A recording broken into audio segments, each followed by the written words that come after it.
What's up guys, this is Justin here, and here is 10 things you absolutely must know if you plan on renting an apartment in Manila in the Philippines. As a landlord myself who takes very seriously upkeep and maintenance and setting an ultra high quality of living and standard of living for myself and or my tenants and or people that I've rented out rooms to in the past, I take these things very seriously. And when traveling abroad, whether it was Bangkok or Manila or Mexico or places in Europe, I've always kind of looked at the differences in living situations, and my mind automatically jumps to all of these improvement ideas I could do to just greatly enhance and improve the convenience and overall quality of the water, the air, the internet, and anything I could think of that would make it a better, much more desirable living experiences like I did back in the United States when I was doing this full time in Arizona. So I'm going to share with you some great tips that that are not obvious that will greatly increase the quality of your situation when you are renting here in Manila. So let's dive right into it. All right, number one is bugs prevention and pests control and prevention. This is something that if you're coming from the United States or a first world country like Australia or New Zealand or something like that, or like United Kingdom, you might not even think that this is something you need to consider when renting an apartment in a city like Manila, but it absolutely is, and it should be number one on your list. So if as a side goal to add to number one with the bugs prevention and control, if your goal is to save as much money as possible, I'm going to give this advice in two perspectives. If your goal is to save as much money as possible, you want to be in the Philippines and you want to be in Manila long term because you like the modern conveniences here. If you get an unfurnished apartment and you furnished it yourself and you're comfortable with moving your stuff from place to place, that will save you a considerable amount on your rent. Just so you know, it will cut your rent probably by 25% to 30%. On the high end, maybe even reduce your rent by 35%. And that adds up in the long term. That basically means you buy your own bed, your own desk, your own TV if you need a TV, if you don't use your iPad to watch stuff. The second part of that is renting an unfurnished place is also good for pest prevention and pest control, because in my experience, the landlords here don't have the knowledge or understanding, or don't really know how important it is to certain people, like foreigners like myself, for example, how important it is that you don't wake up and have to deal with cockroaches every day, because that is a buzzkill to say the very least, whether you're working from home or not. Like, you don't want to ever come home to that, and you also don't want to be working in an environment where there's bugs all over the place. It drives you nuts. So if you rent an unfurnished place and it's a low price, that's completely fine. Here's what I recommend that you do, that I have done, or would have done rather, if I didn't just simply head to a super expensive place for the city. I personally live at the Rockwell, the Proscenium at the Rockwell. It's the most expensive place that you can possibly rent. I'm a foreigner, and that's what I wanted to do. I knew I was in the right place when I saw Rolls Royces and Lamborghinis in the parking garage. But at any rate, it doesn't matter, because you can still get very high quality condos that are not like this. I pay about 35,000 pesos a month in this particular place, and I'll eventually do a tour video for that, which is about $620 a month fully furnished here. But back to what I was saying, if you want to spend like $200 to $300 a month on a studio that's really high quality, and the number one thing on your list should be bug control and prevention before you even move in, what you can do is, if you really like a place but you can obviously ask the leasing assistant if they have any knowledge of bugs, but just use your eyes. Unfortunately, these bugs usually come out at night when you're sleeping, like from like 12 midnight to 1 a.m. to like 7 in the morning is usually when they come out. But if you see them during the daytime, there's definitely an infestation there. What you can do to keep them out of your apartment, which is one of two things. So this sounds like ridiculous advice, but I promise you, if my goal is to have a super nice place that was only $200 to $300 a month, this is what I would literally do, because the chances of there being a bug problem are much higher the lower you go for studios, because it's just the way the world is. What you can do is, if you have an unfurnished place, you can obviously look in the cabinets, and you can look in the bathroom, and you can look in the whole living space area. You can tell if the landlord has kept it decent in there. But here's something that I would literally do if I had a long-term goal of saving a ton of money and not having this as an issue when renting in Manila, is I would go to not Dave's, I'm still thinking of Arizona terminology. I would just go to an Ace Hardware, and I would literally get caulk, with the landlord's permission, and I would go through and find any cracks in the walls, the floor, in the bathroom, or the living space, or the cabinets. I would fill any holes possible in case there's an infestation in the walls, and I would plug those up with caulk, and I would take that little corner piece thing, the plastic, and I would just make sure that all the caulk is like evenly plugging up any of this stuff. And you might think this sounds ridiculous because you're not a contractor, but you could hire someone to do this or have the landlord do this before you move in. If you caulk everything and seal up all the holes, that will really greatly help. here's the next major thing that will help is no matter how expensive you go, like for example, I told you I'm in like the most expensive building here. Like a couple nights ago, I found three. I got up at 1 a.m. to go to the bathroom, and there's 3 cockroaches in the floor running around in the bathroom, and I was pissed because why wouldn't I be? Because I thought that this wasn't going to be an issue here. So what I learned instantaneously was where the fudge are these things coming from? Because in this apartment, everything's caulked amazingly well. Everything is sealed like vacuum tight and shut in my current apartment unit. There's no need to caulk anything in this unit. Like it's done for you. So I solved this problem by going to True Value, and I bought like these drain covers, and some of them didn't fit, so I just used a bowl. So in the shower drain, I put a bowl like lid thing on top of that to cover the shower drain, and then there's a floor drain under the sink. I put I just did basically the same thing with that, and then I put some tape over the holes in the sink, and then I got up at 1 a.m. last night to check to see if there was any cockroaches, and there wasn't. So my theory so far is true until proven not true, but the only way these dumb little critters can get into super expensive condos is through the pipes. It's literally through the shower drains is where all the cockroaches are coming from. So if you just put like a bowl on top of those, or like tape them shut, or put like a cup on top of those that's heavy enough so obviously they can't move it, then that will solve that problem. And if the cockroaches can't come out into your apartment, they can't eat things and take craps everywhere and lay eggs and multiply. So even if there is an infestation there and you just block them fundamentally from coming in, that's great. You can also buy bait traps from lazada.ph so that you can bait them and just put those where you think they'll be, and then they'll eat those and die not long after. But yeah, so that's the number one thing to consider so far out of the 10 plus things we're gonna get into. Those are my recommendations. Like if you get an unfurnished place, that's great. If you want to get a furnished place like I did, just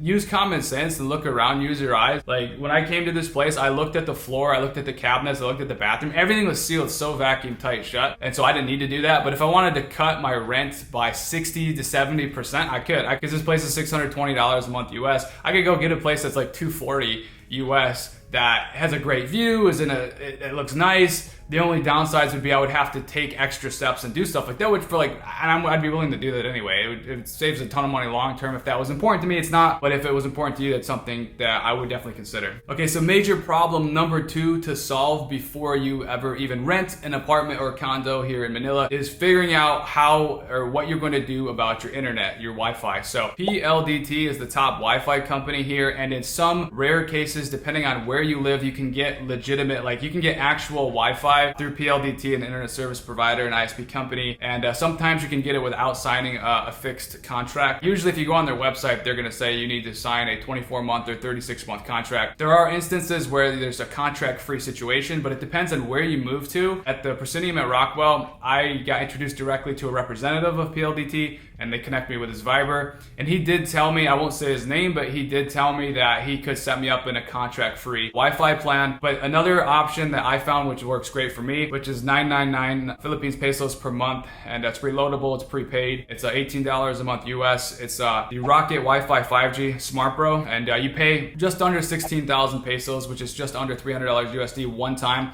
and it's a portable hotspot you can bring anywhere in the country, and it offers connections to 15 to 20 devices, and has 5 gigahertz and 2.4 gigahertz bands. And if you just want the 5 gigahertz, you can turn them on or off. But that has worked great for me. I'm getting about 100 megabytes a second on my devices, and also with my iPhone 13, I just have this the unlimited 5G data plan, which is 799 pesos a month, which is $15 a month. I have found that that combination to be fantastic. No contracts, and you just recharge the thing, and it's very fast, and it's awesome. I did have to change my IP address on my iMac in order for it to connect to my iMac, but it connected to my iPad and my iPhone and my MacBook Pro, no problem. And I've had to play around with it on my Apple TV to get it to work right with that. I've had to reset the IP address a few times in the settings. But one thing you can also do is if you have an Apple TV or if you have a smart TV, if you don't want to watch something from your iPhone or your iPad, you can just do that stream thing where you just click the button and it projects whatever on your phone using your cellular data connection directly to your Apple TV or your smart TV. That way it's using the internet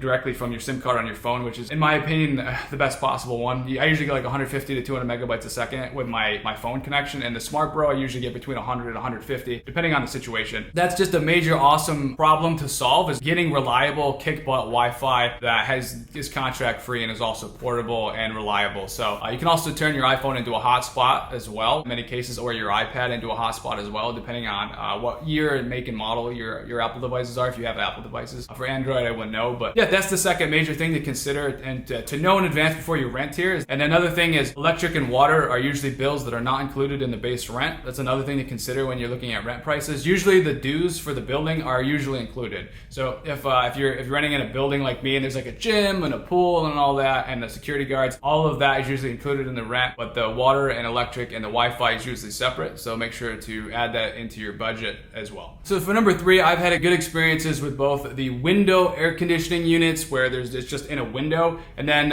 here's a picture of a carrier that I have in this unit. So the carrier units are awesome because they have these are the duct forced air ones where it's actually connected to a duct and then an external machine outside. If you can, way higher quality to get one like this, like a carrier one, because it comes with a remote, and sometimes the window ones come with a remote as well. But with this particular one, I know that you can automatically set it to like 22 or 23 degrees Celsius, so it's nice and cold, and then it automatically shuts off when it doesn't need to keep running. So the automatic mode is fantastic. That's a feature I had in the United States. So it'll just basically keep it at 23, and then if the temperature increases, it'll turn back on automatically, and it won't just be on all the time, so you have to keep manually turning it on, and then you're freezing, and then you turn it off, and then you get hot, and then you turn it on, and then you're freezing again, and you're like hot, cold, hot, cold. So it's nice to have the automatic feature, so it just turns on and off by itself, so it turns the fan on to blow the air around. And also the air filters are just better for these units that are built up into the ceiling or the wall than the window units. Some of the cheaper condos are only going to come with the window units, but not always. So basically what I'm saying here is number 3 is the quality of the air in terms of the temperature is just nicer to not have a window unit. A window unit will get the job done, and if your ultimate goal is to save as much money as possible, you're probably going to end up getting a condo with a window unit. But if you can get one with a carrier like this, it's the quality of the air temperature. It's just fantastic. It's just an upgraded step in the right direction. That's what I want to communicate to you. And also it uses less electricity as well, so your electric bill should be lower, and the quality of your experience with the air temperature control will just be better. Okay, so some of these places when you're renting don't have water heaters installed, and nobody really likes taking cold showers long term, so you can buy your own water heater if it doesn't come with one for about $200 US, which is 10,000 pesos, and you can pay someone else to install it for you, or you can install it yourself, or you can have your landlord install one of those if it's not installed in there already. If you buy it yourself, and you could theoretically you could bring your own water heater along with you whenever you're moving because you own it, right? This is if you're renting apartments that are like 10,000 to 15,000 pesos, which is basically less like $180 to $240 a month in rent. So we're talking really cheap apartments here. Usually don't come with these water heaters for the shower. And again, I would make sure that you have your landlord install one for you as a part of the signing contract, unless you want to buy one and own it yourself. So those are your options. Like for the one here, of course, I didn't even have to. I checked, of course, here for the Rockwell, but I knew that there would be one already installed here. But again, if your ultimate goal, this is just something that's good to know, because they definitely don't assume that they all come with water heaters in the shower. That's one assumption that you just don't want to make, because many times with these condos, they don't. So it's good to know that. Another thing to check if you're really interested in apartment number 5 is to make sure the water pressure coming out of the sinks, and especially the shower head, is good. I actually rented an Airbnb here at a certain place that should have had a really high quality situation for the shower head. The water pressure was horrible. It felt like I was being dripped on by the shower head. It took like an hour for me. When it normally takes a minute for me to take a shower, it took like 30 minutes because it was like I could barely get my hair wet with the shower head. So make sure the water pressure is good before you rent a place. Consult with your landlord and have them hire a contractor to see if the situation is improvable, to make sure before you rent a place that your water pressure doesn't suck. And if you're getting any value whatsoever out of this video, please consider hitting the like button and also subscribing for more content now and in the future. I make videos about traveling, lifestyle improvement, finance, business, marketing, investing, real estate, etc. So we'd love to have you as a subscriber. And that being said, moving on to number 6. For number 6, if you do a lot of cooking because you want to save money, or you just enjoy cooking because you're able to customize your food and have really healthy options at a low cost, definitely consider getting a condo that has a range hood but basically can suck up the fumes, or not the fumes, but rather the smoke and the moisture, etc. from your cooking on your stove. Because we cooked in this apartment I've been here just over a month, so we've cooked probably about 20 times. We cook about 2/3 of the time for dinner every night, and there was one instance where I don't know what happened exactly, but we were cooking meat or something, and something did get burned. So a very small amount of smoke came up, and our range hood here, which is, we do have a range hood here, it was not actually functioning properly, so we weren't using it in this instance. The fuse went out on it, so it wouldn't turn on or something.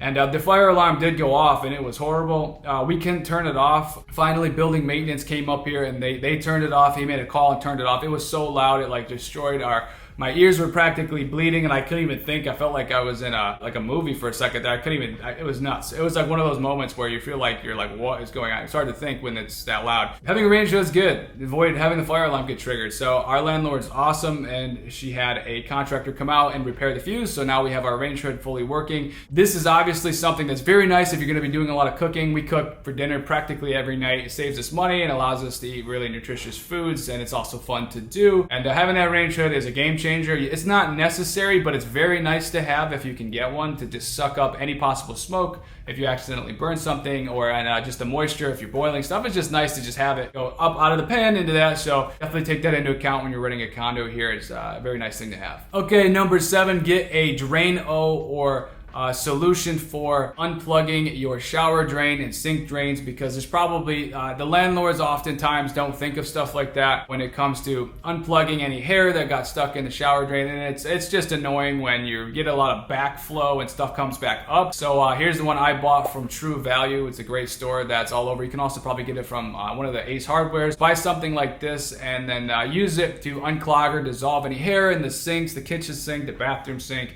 in the shower. If you do that right when you move in, it's just nice, because if you can solve or prevent all of the problems in advance that I'm going over that the other landlords won't think to do for you, not to be a broken record, but if you solve the bug problem, the internet problem, the drain problem, everything we're talking about on this thing number 7, it's just great. So I would buy one of these and have one of those and just take care of that problem in advance. Expect that to be a problem and then solve it, and then boom. Number 8, buying an air purifier is a great investment. I spent about 9,000 pesos on mine, which I think is around $180 US. I bought it at Market, but I'll show you a picture of it right here somewhere on the screen. But you can also get this at True Value or many other places. It works great. I generally, there's an automatic mode setting on there. I run it for 8 hours. Generally when I'm sleeping from like 12 to 8. That way I'm just breathing better air when I'm sleeping, so my body can heal, regenerate, restore, get some energy. Because it is a very polluted city. Even though I have the air conditioner running, which is bringing air from the outside into here, running through a decent filter and to cool the place off, but I want to have a second air purifier in here that's right next to my head and my girlfriend's head, so while we're sleeping we're breathing the best air possible so our bodies can stay healthy. That's a great investment, and it's not heavy, it's portable. This one is a dowel, I think it's pronounced, and that was a great investment. It's about $13 or 750 pesos every 6 months to replace the filter on it. And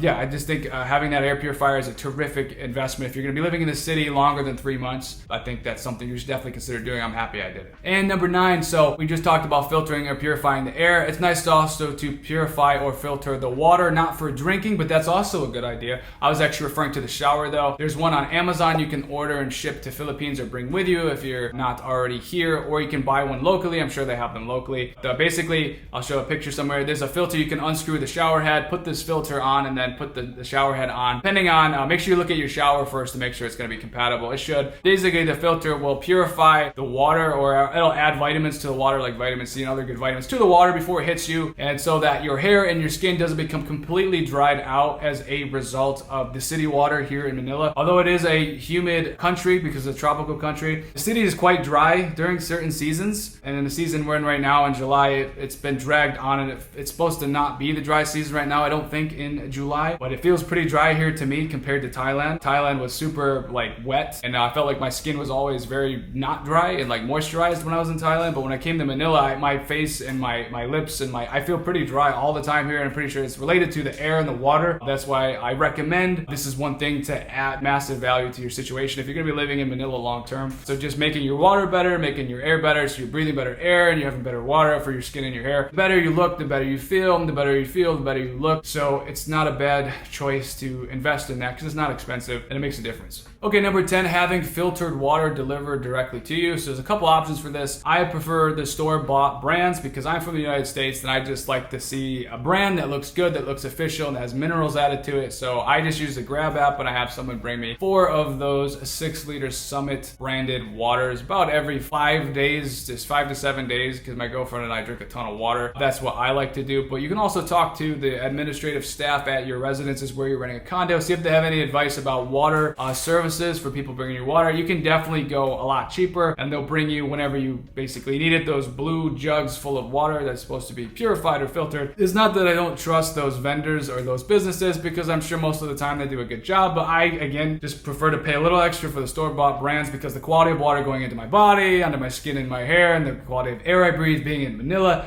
I don't want to take many chances. So I know bottled water in generally probably has a less likelihood of an issue most of the time. So that's what I choose to do. And number 11 is a bonus thing to know when renting an apartment in Manila is don't forget you can negotiate. Most places might say something like 2 months security deposit, 1 month advance, minimum leasing 12 months. Don't buy that for a second. Don't forget the landlord's renting out these apartments through their leasing assistants. There's always a middleman or a middlewoman. You generally can't talk to the landlord, just so you know. Sometimes you can, depends on the landlord. There is some communication sometimes, but it's generally through the leasing assistant before, during, and after your stay with the lease. If you want to stay for like less than 12 months, they can oftentimes agree to 6 months. The rent is also sometimes flexible. If they say the rent is a certain price, sometimes the rent is definitely flexible. You can definitely make an offer and the landlord will probably counter it rather than just flat out rejecting it. They'll probably counter it and you'll probably still be better off. There are times where the landlord will reduce the 2 month security deposit to just 1 month security deposit. I've literally done that in my girlfriend's old apartment. So we got the 2 times security deposit down to one month security deposit, 1 month advance. All 1 month advance means is you're paying for the rent from the day you move in for plus 30 days forward. That's what 1 month advance means. It's just first month of rent plus 1 month deposit. But they often want 2 months of security deposit. So that's one thing that's negotiable, that's flexible. We also got the rent down from like $15,000 down to $12,000 in my girlfriend's last apartment. So $15,000 down to $12,000, 1 month security deposit instead of 2, and 1 month advance. So those are just examples of landlords being flexible, because every month that they don't have a tenant, they are losing money. And if there's one thing I know about Asian investors or even American investors, or any landlord in general, myself included, because I am a landlord, we do not want to have a vacancy. That doesn't mean we want to overcompromise and bend over backwards to meet the needs of somebody who's interested. So there is a balance there. But at the same, in the back of our mind, we do sometimes have to be a little flexible and negotiable if supply is outweighing demand.